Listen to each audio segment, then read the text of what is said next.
And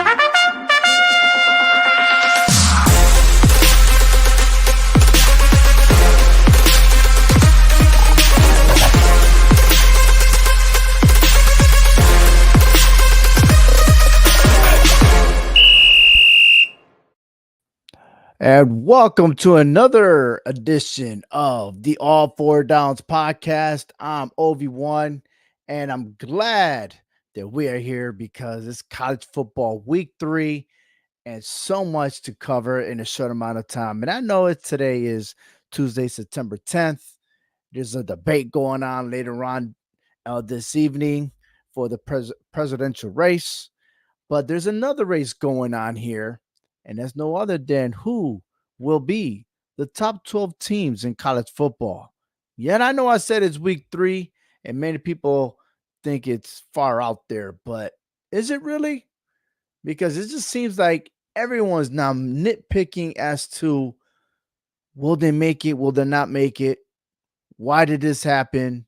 Look at this game. They didn't win big. They got upset. There's no chance. We don't really have the answer until the college football committee comes out in November and we can see exactly what they're doing. However, it's going to be awesome. It really is. But instead of talking about all that, and we will momentarily, we talk about the upsets, who's on the hot seat and stuff, and much, much more. And of course, my prediction. Did you know that in November 6th, 1869, was the actual first intercollegiate game? Imagine that, 1869, and many years down the road to reach to here right now in 2024, how the game has escalated, how it's gotten humongous fans involved, the money, the revenue, everything, everything, everything. That is pretty awesome, right? Exactly. Wow. And to know that the game was closely related to a soccer and a modern day football, and the teams only had 25 players. 25 players. And how many do we have right now? Close to almost 90 per team. Just saying. That's pretty amazing. This show is brought to you by CMGSportsCentral.com. Visit CMGSportsCentral.com for the latest podcasts of your favorite major sports. And of course, big shout out to the VFW celebrating 125 years of serving our veterans and their families. We're moving on to first down and talking about the upsets, man. Notre Dame has put their name out there, and so is the head coach, Marcus Freeman. Notre Dame got upsetted by Northern Illinois, and according to the SI.com, Marcus Freeman should now be on the hot seat. They say his seat is warm, but it's more than that because Notre Dame has not gone to the playoffs with Marcus Freeman. Now, everyone celebrated for Freeman's hire, but there's nothing to go by. There's nothing to show for. Maybe just in that Notre Dame's really overrated. It seems that way. The Northern Illinois football head coach tears up after a massive Notre Dame upset. That's by clutchpoints.com. And if you looked at that interview by the Northern Illinois coach, I mean, he was very emotional and he was so proud of his players because just because they were playing Notre Dame doesn't mean we have to fall on our backs, and they listen to the coach. I think it's more emotionally that the head coach prepared their team that no matter who they're playing against, you got to persevere. You got to have resilience. And that is how you win games. Notre Dame, they got in there. They might have thought that they have an easy win. Got them. Here's some other upsets. Iowa, which have McNamara as the starting quarterback, they got a new offensive coordinator, and they look good on week 1, or should I say their first game. But now they're playing against Iowa State. I mean, look, they had to lead 13-0 just to give up 20 points in the second half. Iowa State surpasses Iowa 20-19. Georgia Tech, which beat Florida State, they're on a 2-game win streak, man. They were looking solid. I was like, man, is it finally Georgia Tech's time to have a winning season? All of that got shot down by Syracuse. Syracuse home defeated Georgia Tech 31-28 against the reality check, right? They got their first ranking in a long time. Now you expect Georgia Tech to not be in the top 25. Also, Illinois played tremendously well. Kept the lead 13-10. They failed in the third quarter, but came back scoring one touchdown in the field goal to beat Kansas 23-17. That's one of the impressive games I've seen this weekend. And who would have known? I guess everybody really knew that this was going to happen. Texas routs Michigan 31-12. A lot of hype in this game because two ranked teams, two top 10 teams going at it. But reality, look, half the roster, half the talent was gone for Michigan after the championship. They got half the staff was gone because they went with Harbaugh to not San Diego, to the Los Angeles Chargers. Okay. Let's just keep it real. All right. Michigan is not the same. And if you expect them to be contenders, if you expect them to be in the top 12, you're mistaken. It's not going to happen. But for Texas, man, they've been born ready. They were ready. Okay.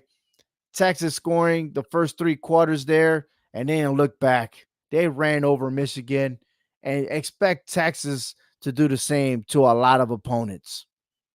Elsewhere, Oklahoma barely squeaked by Houston 16-12. That game should have been won by many points. You have Utah barely beating Baylor. That spread was humongous. That didn't happen. Alabama struggled the first 3 quarters of the game against South Florida. And there it is. They finally woke up in the fourth, scoring 28 unanswered points to win 42-16. But there's still a lot of concerns with Alabama. Oregon getting by Boise State, and that spread was humongous, but they won by 3. Penn State was supposed to roll all over Bowling Green.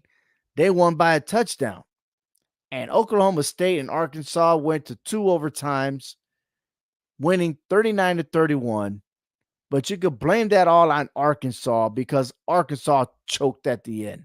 They allowed Oklahoma State to get into this game. What did that tell you? More to follow on the records of each conference. Moving on to second down. And here it is. Conference ranking based on the first couple of weeks already. Week 0, 1, and 2. The Big Ten really is in the lead here. ACC, the SEC dropped to number 3, the Big 12, and then the Sun Belt. Oh, those are your top 5 conferences right now. And again, there's still a couple more games left, but when you go head-to-head for conference to conference, the Big Ten is leading the way momentarily.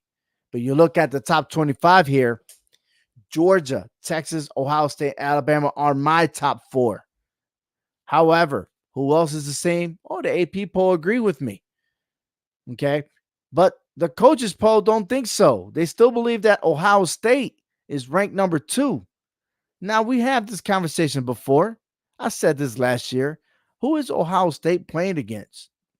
Who are they playing outside the conference that's giving them a legitimate ranking to the top? Yet we're not going to find out till the very end because they got to play Michigan. They got to play Oregon. So, again, like there's plenty of games to see if Ohio State is going to make some noise.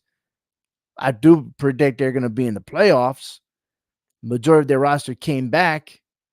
You know, they only needed that piece of the quarterback there, but we'll see what happens there.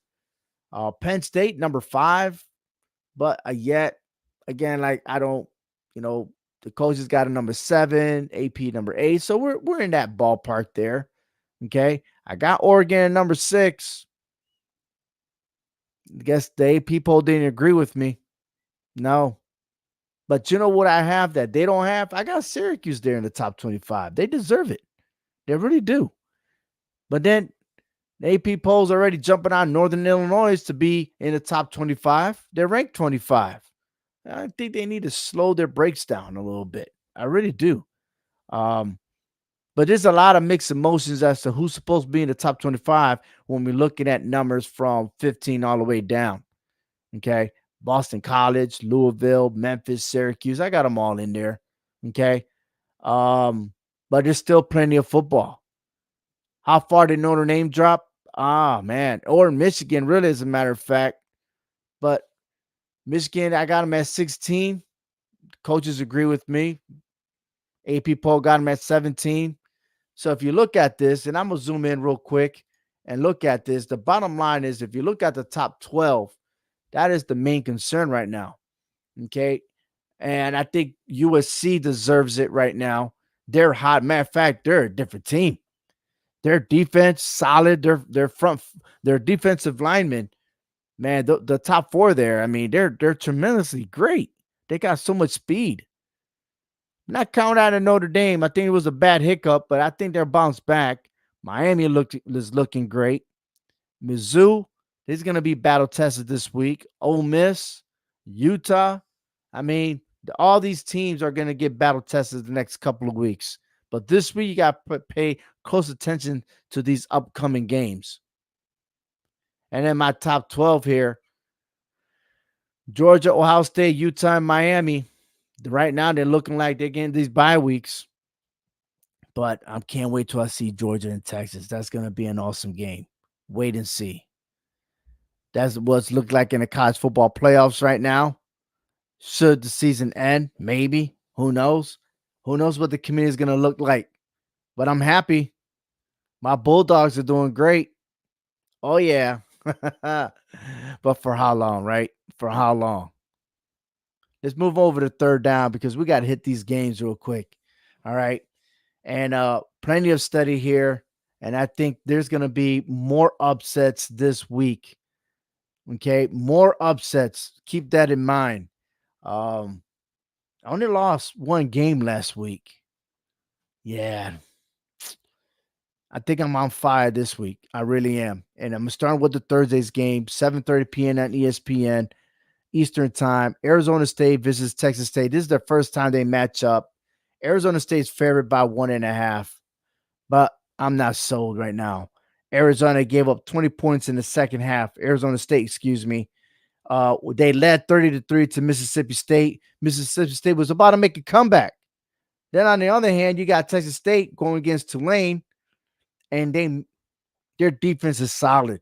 So going into this game, Texas State should defeat Arizona State 3 points or more. So if a betting man, take Texas State. The next game will be Friday. I got Arizona favor over Kansas State, and Kansas State's favorite 7.5 points. I'm looking at Kansas State, the way they play their game. This didn't get me sold. Okay, but there's a lot of history to these two teams. The last time they played was in 1978, and their meetings were in Tucson, Arizona. Oh, Tucson, excuse me. This is the first time they play in Kansas State. But I am predicting that this is going to be closer than 7.5.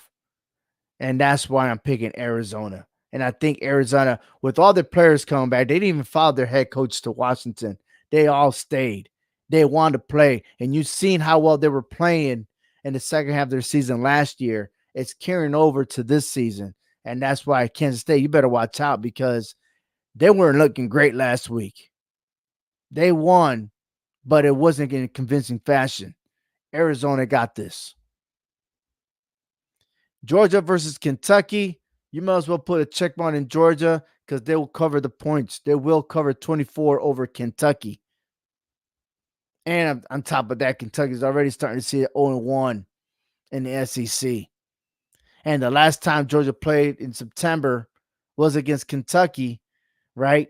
September 19th, 1942. The game was 7-6. That's in 1942. We're in 2024. Nil agreements, the talent, everybody. It's all in Georgia's favor on this one. Alabama versus Wisconsin. Alabama lost to Wisconsin in Madison 15 to nothing back in 1928. Yeah, I know. The last time they played was in Alabama. Alabama took care of business. I believe they will take care of business again this week. Despite of Alabama struggling against what is it, South Florida, they answered 28 points in the fourth quarter.